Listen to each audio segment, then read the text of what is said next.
नमस्कार जय जगन्नाथ। तो आपण मानकु आउ गोटे नुआ वीडियो को वेलकम करुची। तो आसंतु आज आपण मानक पई किछुटा खबर अछि से विषय रे जानिबा।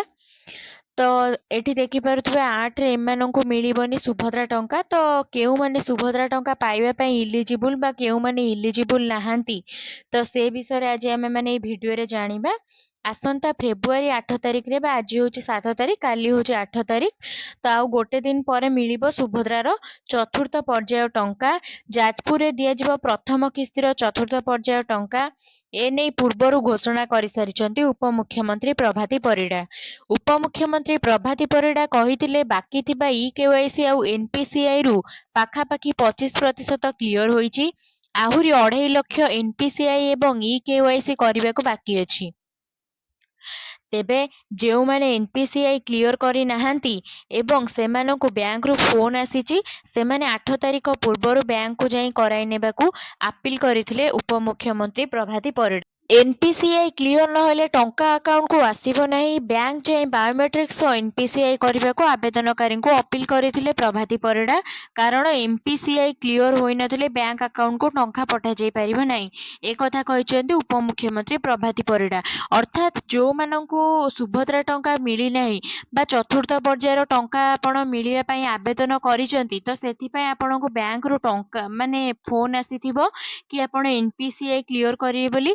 तो तेबे 8 तारिख पूर्वरु आपण माने जाई करिदेले आपण मानक पाखकु चतुर्थ पर्यायर टंका आसी परिबो। तेबे आसंतु आजिर द्वितीय खबरटी को जिबा। कोन रहिछि आजिर द्वितीय खबरटी से विषय आमे माने जानिबा।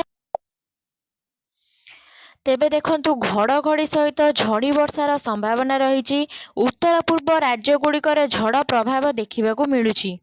मेघालय, आसाम एवं अरुणाचल प्रदेश रे घड़घड़ी एवं बिजुली सहित प्रबल वर्षा हेबो बोली पाणीपाग विभाग पूर्वानुमान करिछि।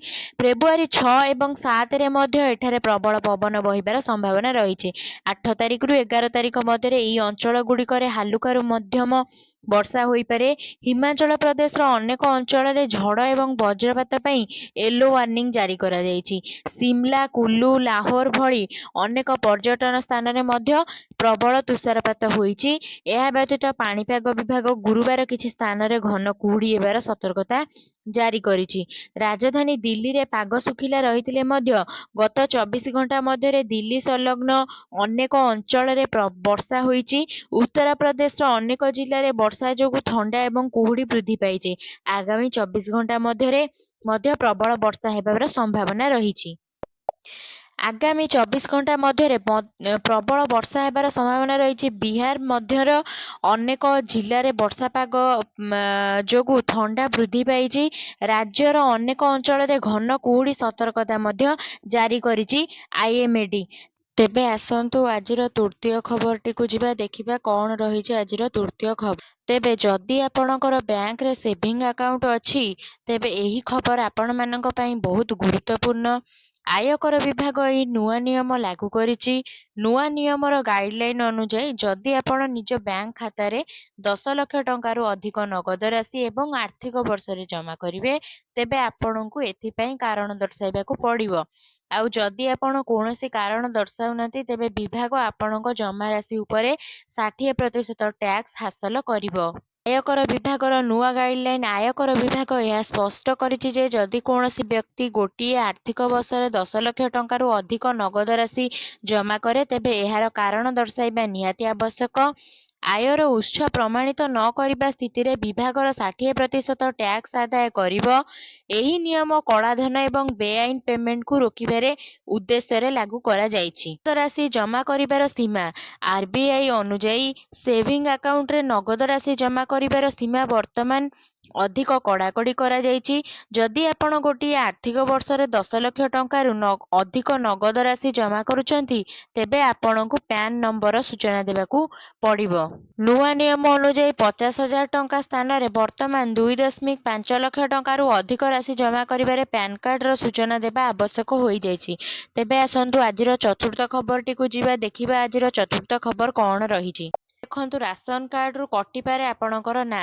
ତ କ'ଣ କଲେ ଆପଣଙ୍କ ନାଁ ରାସନ କାର୍ଡ଼ରୁ କଟିବନି ସେ ବିଷୟରେ ଆପଣମାନେ ଆସନ୍ତୁ ଜାଣିବା। ଭାରତ ସରକାର ରାସନ କାର୍ଡ଼ ଧାରକଙ୍କ ପାଇଁ KYC ବା ନୋ ୟୋର କଷ୍ଟମର ପ୍ରକ୍ରିୟାକୁ ବାଧ୍ୟତାମୂଳକ କରିଛନ୍ତି, ଯାହାଦ୍ୱାରା କେବଳ ଯୋଗ୍ୟ ପରିବାରମାନେ ଶସ୍ତା ରାସନ ପାଇପାରିବେ। ଏହା ଅଧୀନରେ ରାସନ କାର୍ଡ଼ ଧାରକମାନଙ୍କୁ ସେମାନଙ୍କର ସୂଚନା ଅପଡେଟ୍ କରିବାକୁ ପଡ଼ିବ। ଏହି ପ୍ରକ୍ରିୟାକୁ କାର୍ଯ୍ୟକାରୀ କରିବା ପାଇଁ ସରକାର ଅନଲାଇନ୍, ଅଫଲାଇନ୍ ଏବଂ SMS ମାଧ୍ୟମରେ KYC ଅପଡେଟ୍ କରିବାର ସୁବିଧା ମଧ୍ୟ ପ୍ରଦାନ କରିଛନ୍ତି। ଅନଲାଇନ୍ KYC କେମିତି କରିବେ ସେ ବିଷୟରେ କୁହାଯାଇଛି। ରାଜ୍ୟ ସରକାରଙ୍କ ସରକାରୀ ୱେବସାଇଟ୍ ପରିଦର୍ଶନ କରନ୍ତୁ ଏବଂ ରାସନ କାର୍ଡ଼ KYC ଅପଡେଟ୍ କରିବା ପାଇଁ ଲିଙ୍କ ମଧ୍ୟ ଖୋଜନ୍ତୁ। ୱେବ୍ ଲଗ୍ଇନ୍ କରନ୍ତୁ ଏବଂ ରାସନ କାର୍ଡ଼ ସହିତ ଜଡ଼ିତ ସୂଚନା ମଧ୍ୟ ପୂରଣ କରନ୍ତୁ। ଆପଣଙ୍କର ରାସନ କାର୍ଡ଼ ନମ୍ବର ଏବଂ ଆପଣଙ୍କର ପରିବାରର ସମସ୍ତ ସଦସ୍ୟଙ୍କ ବିବରଣୀ ମଧ୍ୟ ଦିଅନ୍ତୁ। ଆଧାର କାର୍ଡ଼ ନମ୍ବର ଏବଂ ଅନ୍ୟାନ୍ୟ ଡକୁମେଣ୍ଟ ଅପଲୋଡ଼ କରନ୍ତୁ। QR କୋଡ୍ ମାଧ୍ୟମରେ ଯାଞ୍ଚ ହେବ ଏବଂ ପ୍ରକ୍ରିୟା ମଧ୍ୟ ସମାପ୍ତ ହେଇପାରିବ। ତେବେ ଆପଣମାନେ ଜାଣିଲେ ଅନଲାଇନରେ କୋଉ ଭଳି ଭାବରେ ଆପଣ କରିବେ। ତ ଏବେ ଚାଲନ୍ତୁ ଦେଖିବା ଅଫଲାଇନରେ କ'ଣ ରହିଛି, ଆପଣ କେଉଁଭଳି ଭାବରେ ଅଫଲାଇନରେ ମଧ୍ୟ କରିପାରିବେ। ରାସନ କାର୍ଡ଼ ବଣ୍ଟନ କେନ୍ଦ୍ର କିମ୍ବା ସ୍ଥାନୀୟ ଖାଦ୍ୟ ଯୋଗାଣ କାର୍ଯ୍ୟାଳୟକୁ ଆପଣମାନଙ୍କୁ ଯିବାକୁ ପଡ଼ିବ। ସେଠାରେ ରାସନ କାର୍ଡ଼ KYC ଫର୍ମ ମଧ୍ୟ ପୂରଣ କରିବାକୁ ପଡ଼ିବ। ଆଧାର କାର୍ଡ଼ ଏବଂ ପରିଚୟ ପତ୍ରର ପ୍ରମାଣ ମଧ୍ୟ ଦେଖାଇବାକୁ ପଡ଼ିବ। ଆଧାର କାର୍ଡ଼ ଧାରୀମାନେ ତ ଡକୁମେଣ୍ଟ ଯାଞ୍ଚ କରିବେ ଏବଂ ଫର୍ମ ଯାଞ୍ଚ କରିବେ, ଯୋଉଟାକି ଆପଣ ଇଲିଜିବୁଲ୍ ହେବେ ରାସନ କାର୍ଡ଼ ପାଇବା ପାଇଁ କି ନାହିଁ ସେ ବିଷୟରେ ଆପଣମାନଙ୍କୁ ସେମାନେ ଜଣେଇବେ। ଦ୍ୱାରା ଆପଣ କୋଉଭଳି ଭାବରେ KYC କରିପାରିବେ ସେ କଥା ମଧ୍ୟ ଦେଇଛି।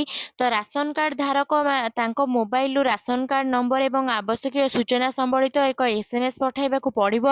ଏହାପରେ ରାଜ୍ୟ ସରକାରଙ୍କ ବିଭାଗ KYCକୁ ଅପଡେଟ୍ କରିବାକୁ ପଡ଼ିବ ଏବଂ SMS ମାଧ୍ୟମରେ ନିଶ୍ଚିତକରଣ ପଠାଇବାକୁ ପଡ଼ିବ। ଆବଶ୍ୟକୀୟ ଡକୁମେଣ୍ଟ ହେଉଛି ରାସନ କାର୍ଡ଼ର କପି, ଆଧାର କାର୍ଡ଼ କିମ୍ବା ଭୋଟର ପରିଚୟ ପତ୍ରର କପି, ପରିଚୟ ପତ୍ର ପ୍ରମାଣ ଯେପରିକି ଡ୍ରାଇଭିଂ ଲାଇସେନ୍ସ, ପାସପୋର୍ଟ ଆକାରର ଫଟୋ ଯୋଉଟାକି ଦରକାର ହେବ ଯଦି ଆପଣ ନେଇକି ଯିବେ, ଆଉ ବ୍ୟାଙ୍କ ଆକାଉଣ୍ଟର ଡିଟେଲ୍ସ ଆପଣ ନେଇକି ଯିବେ। ଆଶା କରୁଛି ଆପଣଙ୍କ ପାଇଁ ଭିଡ଼ିଓଟି ବହୁତ ଦରକାର ଥିବ।